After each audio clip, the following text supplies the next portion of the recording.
हैं, हम रेडी हैं। ठीक है, रिकॉर्डिंग चालू करें। कीजिए।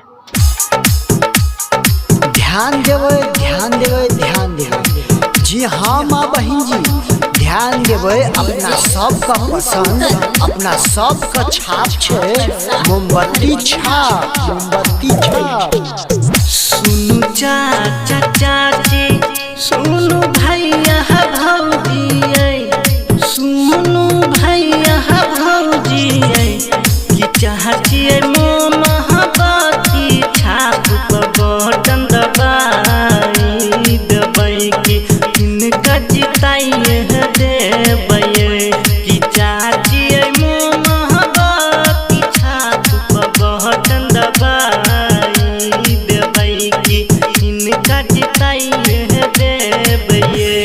सुनु चाचा चाची, सुनु भैया भौजी, सुनु भैया भौजी, कि चाची मोमबत्ती छाप पर बटन दबाई देवई के इनका जिताइए देवये, कि चाची मोमबत्ती छाप पर बटन दबाई देवई के इनका जिताइए देवये। ध्यान देवे, ध्यान देवे, ध्यान देवे। अपन छाप मोमबत्ती छाप।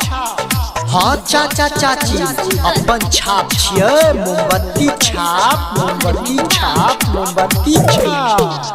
अपना पंचायत के पूरा विकास करथिन यौ, पूरा विकास करथिन यौ, कि भैया यौ दियौ अहाँ ध्यान, शिव शंकर सहनी कमौ झकास करथिन यौ, कि भैया यौ दियौ अहाँ ध्यान, शिव शंकर सहनी कमौ झकास करथिन यौ।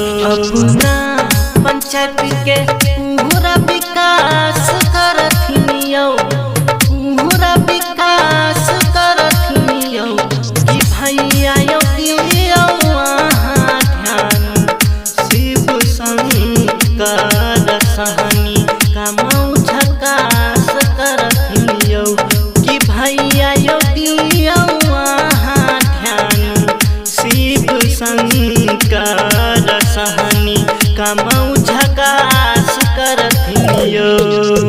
ध्यान देवे, ध्यान देवे, ध्यान देवे। ममता रिकॉर्डिंग स्टूडियो जे कि अपना अतिहर पंचायत में है और अपन अपन प्रचार के